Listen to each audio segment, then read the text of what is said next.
Okay, now we come to the focus of our regular weekly journeys around Asia and the journey between the Philippines and China. This is our Philippines-China focus. And it's been 50 days of the presidency of Rodrigo Roa Duterte. Uh, Many aspects are discussed in our public realm. Of course, the anti-drugs campaign and crusade, traffic issues, and so on. But what about foreign policy, which is so vital and so fundamental, but people often forget that this is very strategic to the welfare of our nation. And so that's why we have the distinguished retired Foreign Service officer of ours, Ambassador Alberto Encomienda, and he has been with the Department of Foreign Affairs more than half of his life, as I was saying, 40 years. Fresh out of college, straight to the Department of Foreign Affairs, and into assignments in Singapore, as Ambassador Singapore, Malaysia, and Greece. But over and above that, of course, you're known to be the expert on maritime and oceanographic governance. That's unique, and you have this foundation, the balikBALANGAY Incorporated, of which you're the executive director. Before we go on to the other subject matter, as I was explaining, very few people understand this ocean governance. I know this is so esoteric. People feel that it's probably some special field that maybe nobody in the Philippines except you has focused on. Tell us about the ocean governance and why it is important, and why did you take it up? Well, initially my focus really was about ocean governance, which is in terms of international policy making and national policy making centers on the Law of the Sea Convention. Now, the Law of the Sea Convention is very important for us as an archipelagic state, as an archipelago nation, because it is in the UNCLOS, as we call it, that the regime of the archipelagic state was finally accepted by the international community. So it was the Philippines that was at the lead of this UNCLOS formulation? Yes.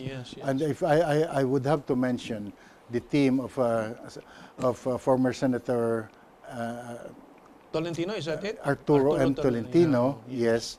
And at this time, former Solicitor General Estelito Mendoza was part of the team. Yes. Okay, and is there anybody else in the country that has studied and specialized on this ocean governance discipline? Is it a discipline? It's a branch of international law, but I would say I could lay claim to that, for the simple reason that law of the sea was not very well known before as an international endeavor. It began only in the mid-1950s. The third conference began only in 1972 and ended in 1984. So it's really a very current international policy direction. And in fact, when I took up Law of the Sea as a specialization in the University of London, that was the first year that the subject was really? offered. Yeah. Yes. Anybody else followed your footstep after you? Well, okay. In that sense, really, ahead of me was Justice Florentino Feliciano. Really? Yes. Okay. He's ahead of me in that sense. But we talk about the Department of Foreign Affairs. Yes, I could lay claim to being the first in that area. Anybody in the Philippines that followed you in this field?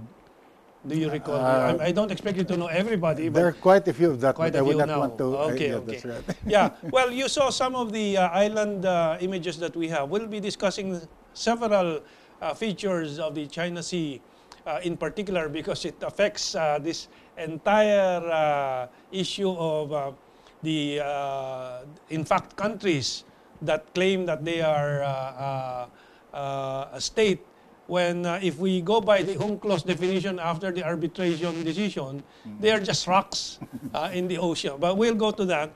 Of course, if we can flash the images of President Duterte engaged in his foreign policy activities, meeting the Chinese ambassador, of course, and Foreign Secretary John Kerry of the U.S. And we can imagine the intensity of the diplomacy now between Yes. China and the Philippines and the U.S. And we'll ask the comment of Ambassador Encomienda on all these. Also, there is some progress, would you call it, with the meeting of former President Ramos with Ambassador, or now Deputy Minister of Foreign, Yes. what do you call, do they call it in China? Ministry of Foreign Affairs. Yes. Madame Fu Ying. Fu Ying. Yeah. But about Madame Fu Ying. Yes, yes, go ahead. If we are talking about the present situation and initiative of President Ramos, Madame Fu Ying was former ambassador to the That's Philippines, right. but more than that, became, as you pointed out, deputy foreign minister in China. In but China. at her present position now has to do with a membership in the high-level committee of the Communist Party, and that is very significant. You know, so it was Madame Fu Ying with whom President Ramos interacted, and that alone shows, relating it to what the term you used about intensity of diplomatic exchanges between China and the Philippines. Now, it's not felt generally, as you pointed out, but that is the clear signal about what China, how China regards the Duterte administration and its initiatives towards China. But more than that, also that we have to look at the. I need to point out an early event, you know, when Yes, please, go ahead. even before President Duterte took his oath, the ambassador of China was the first among diplomats to call on the president-elect. And the ambassador of China, even at that time, presented a letter of congratulations from President Xi Jinping. On the day of the inauguration of President-elect Duterte, again, the ambassador of China called on the president-elect, this time to deliver a second letter of congratulations from President Xi Jinping. Now, why are we talking about this? Because these are signals, and very important signals at this very start of this new administration, coming from China, who we have been perceiving as an enemy, as a bully, and all these things, you know. So this is the initial reaching out from China to us, which I hope would highlight that China has benign intentions in the region. Thank you. Well, we saw the photo of the meeting. There was President Ramos, Minister Fu Ying, Chito Santaramana, and Rafael Alunan, and so on. So this is a positive step. Although Ramos called it an icebreaker. So this is not yet a dialogue, or is it a... It's not a negotiation yet? What is it? Well, diplomatically, what would you call it? Diplomatically, I would call it informal consultations. Okay. But that is how President Duterte and former President Ramos wanted to project it as an icebreaker. But that will also emphasize our starting point at this time. You have to break the ice because of the events of the last 6 years prior to the President Duterte's assumption of office. You need an icebreaker, and President Ramos, I think, is the best person for that role. And of course, it is informal consultations, but at the same time, a very important start for an initiative. You're a diplomat, so you won't use the terms I will use right now, but some people have seen Ramos as an amboy, American boy, although his later foreign-related activities, such as Boao, it's always difficult to pronounce that, Boao Conference, is that it?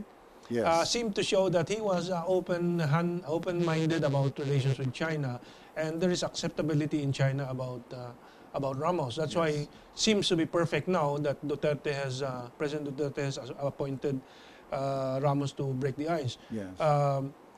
Chito Santaramana is a former resident of China for maybe 20 or over 20 years and speaks Mandarin fluently.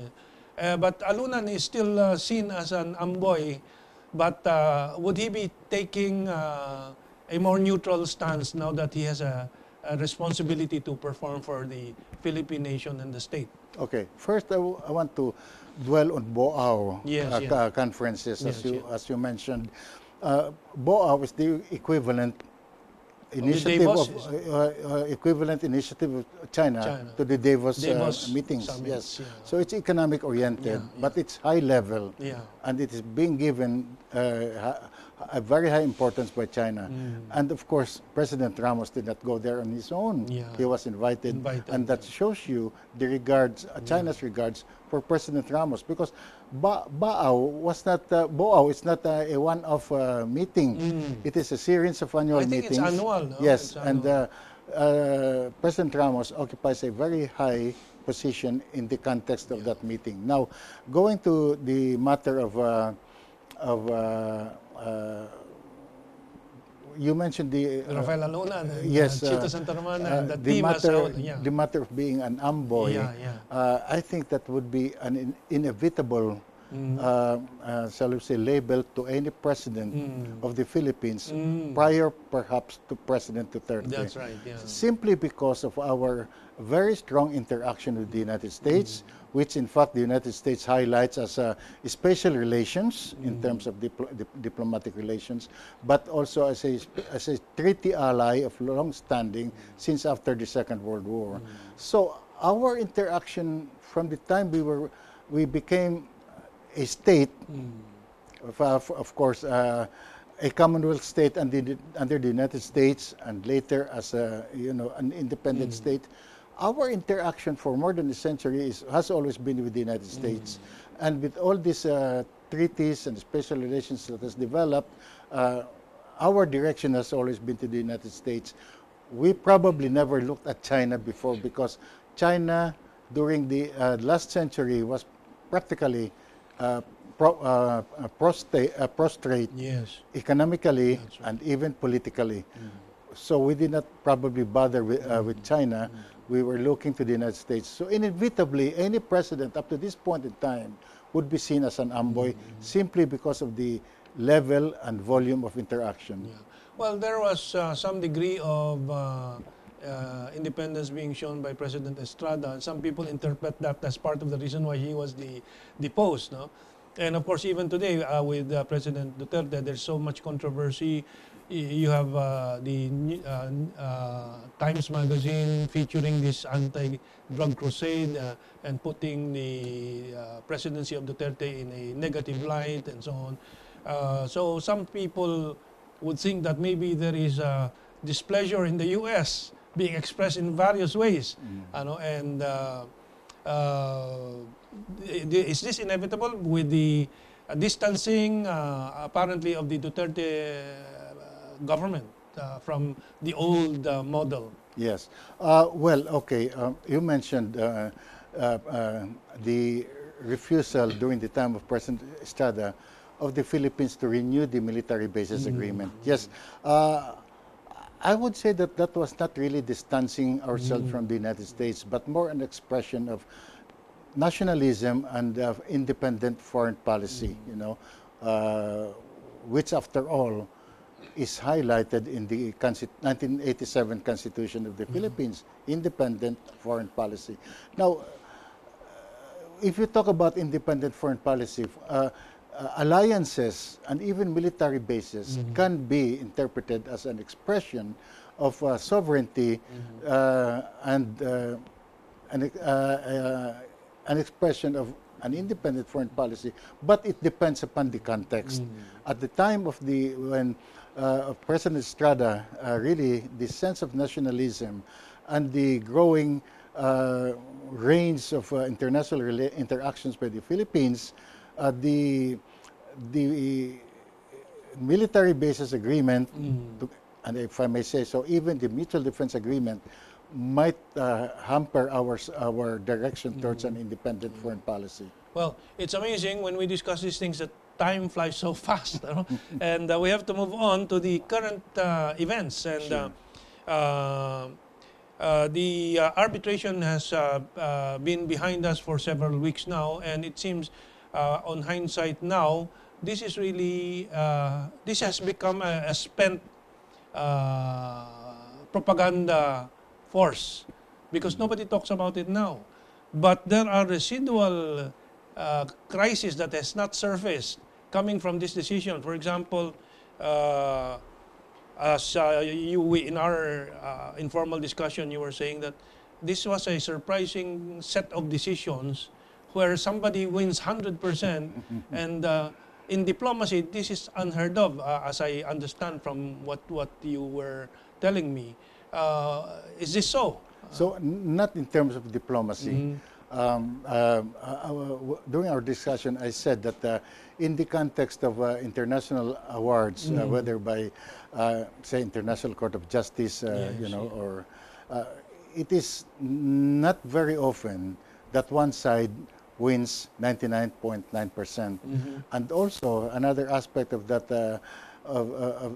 in that context, is we have 5 arbitrators, and the International Court of Justice, for example, has also a group of, it's a collegiate body, okay?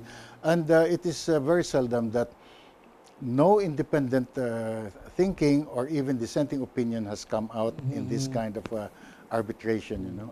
So in that sense, it is unusual for me. Unusual to put it mildly, Yes. it seems.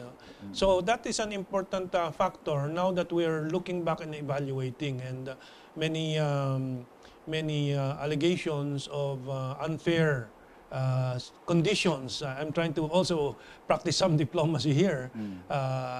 Prevailed during that exercise. Yes. But it does bring up a real serious question, even to me, when I saw the decision on Ito Aba, an island which is around half a square kilometer in size. Well, the PCA, Permanent Court of Arbitration, which some people would say is neither permanent nor a court. The court, yes. Nor did any arbitration because there was only one party. But Ito Aba has been established, and I think we have images to show that. That's Ito Aba. It's around 45 hectares. It's half a square kilometer, and it has its own water source. As you said, 11 deep wells, Yes.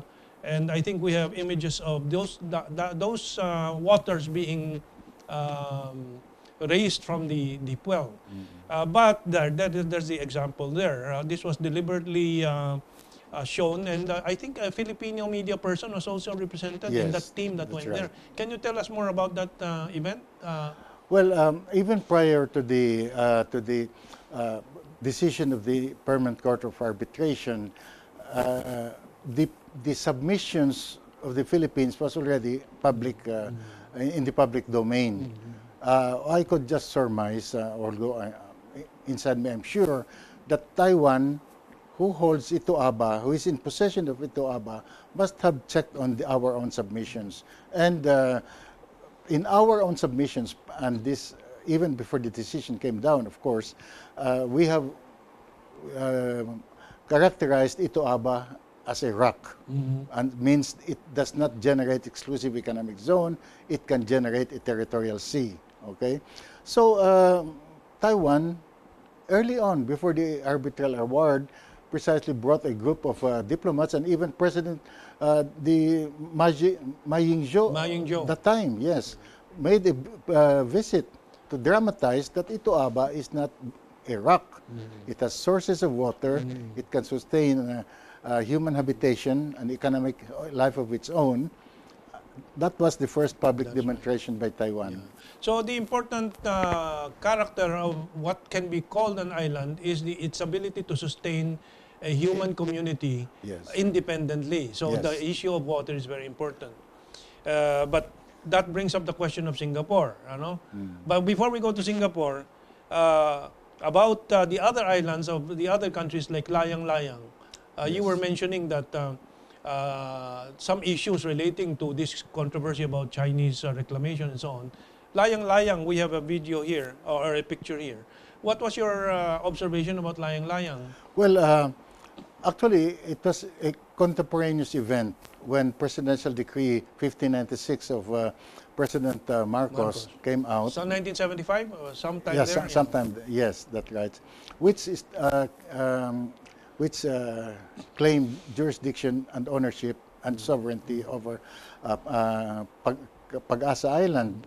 Well, Terumbo Layang-Layang is also quite a big marine geological feature held by Malaysia, owned by, belonging to Malaysia. And when we built our runway in Pag-asa, Malaysia, I'm not saying there's a connection here, but factually, Malaysia also built a runway in Layang-Layang. This is around circa 70s also. Yes, 70s. except that Malaysia announced to the world that that development, of course, has nothing to do with a claim. After all, they know it's theirs. Number two, it is not for any military purpose or assertion of ownership. It was for tourism purposes. And we could have done that in Pag-asa, but we did not. And that's the difference between these initial moves of asserting ownership or sovereignty or control over these islands, Malaysia and the Philippines example. Well, okay, now we go to Singapore. Singapore is an island, but we know it buys water from Malaysia. And we have images of that. And every time they have problems with Malaysia, they are compelled to look for other sources. That's why they have desalination plants and so on. Those are the pipelines from Johor to Singapore. So how Singapore actually will be put in a dilemma if this issue is pushed, In a way, yes. That has to do, in a way, yes, because that has to do with a definition of a rock as or an island as defined by the PCA. By the PCA. Yes. In UNCLOS, it is there are two characteristics that would give a marine geological feature the character of an island. Number one, that it could sustain an economic life of its own or human habitation, support human habitation. So a rock is not supposed to be able to do that. So, but in the definition of the PCA, and came to the point of Ito Aba, the PCA said Ito Aba is not an island, ignoring the fact that in fact it has its own source of water. It's not an island because if you have to outsource, say, water or food supplies, that means you are not capable of supporting human habitation or sustaining economic life of its own. But then, going to the question of Singapore, yes, it's good you pointed that out, because from the beginning, Singapore was relying for its source of water only two sources: a catchment basin, which is not, of course, a well. Yes, you create it yourself. That's right, and or mainly from Johor, and as you mentioned later, some blips in the relations between Singapore and Malaysia. It has desalination plants, but it is outsourcing practically 100% of its food supplies because there is no agricultural activity to speak of in Singapore. So how do you define or characterize Singapore now? So even the swimming pool of Marina Bay Sands, that symbolic, iconic building in Singapore, the swimming pool there, the water is imported or desalinated. And we'll extend this segment for 2-3 minutes because we have to wrap it up, complete it. That puts both the decision of the PCA and Singapore itself in a dilemma.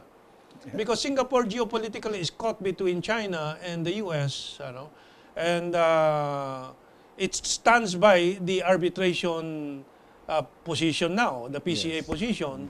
But if it continues with that and the issue is really brought to a head, Singapore will have a problem. It is not an island, it is just a rock, and by that definition, passed by the PCA.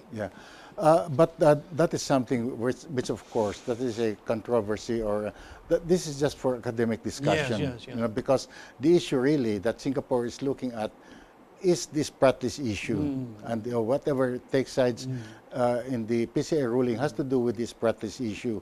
how the issue affects Singapore, I don't think really that any country in the world would question Singapore as a rock, Precisely, yeah. not especially Indonesia and Malaysia. That's right. But on the other hand, that shows you the flaw in the PCA decision. Precisely. Because so many people invested their entire sense of righteous possession of these islands and or rocks on the decision of the PCA, which Yes. we see Yeah. is severely flawed. Yes. Yeah. But anyway, the bottom line there is we won. The problem, the wider and bigger problem is, does it help Philippine-China relations? That's right. Yeah. I mean, talking about the characteristics of those features there, I mean, that we may we may be happy about the decision, but the farther down the line, does it help our relations with China and relations in the region? Yeah. Well, I think President Duterte has taken a correct tact here. He is leaving it behind and slowly moving towards the dialogue. In fact, somebody raised the issue that he is walking a tightrope, and on the one hand saying that we continue the dialogue, on the other hand, he says that we should not forget the PCA decision. But I noted that in his last statement, he never used ASEAN. He used Southeast Asia, Yes, okay. and so on. So I can see that he is really slowly winning away Yes. from this linkage with the PCA decision. What do you think? Well, first, as you said, walking a tightrope, that's true. And secondly, moving away from the PCA decision, Yeah. Let me put it this way. I, of course, in my career and as a diplomat, it carries on Yes. in your whole life. And I've noticed President Duterte, in all issues, but including foreign policy in particular, to be a very practical person. Okay, and early on, prior to during the campaign, as with the other candidates, nobody mentioned the South China Sea, except in a very indirect and shallow manner. But President Duterte, leading to his election, began talking about negotiations. I thought that was a good decision. But after having been sworn to office, he began talking about, with the supposed looming decision of the Permanent Court of Justice, he has to begin walking the tightrope, and that you said, and he may appear to be, shall we say, shifting positions, but no. To my mind, he's very consistent, but he has to walk a tightrope, and things will have to pan out in the next few weeks and months, especially starting with the ASEAN summit in Vientiane in the next few weeks, and tying these two together, the 50th day of President Duterte's administration in regard to foreign policy, which has to be factored into the ASEAN summit in Vientiane, which the president will be attending. That is the time to watch. Okay. Well, we have to end this discussion. We extended by maybe 5 minutes, but sorry. it was necessary in order to have a crystal clear understanding on hindsight of the progress that we have made since all these controversies passed, and now Duterte is on the track to continuing the dialogue. Okay, we'll take this break now, and we'll discuss two recent developments in Asia, and we'll get some commentaries from our guest. Okay, let's take this break.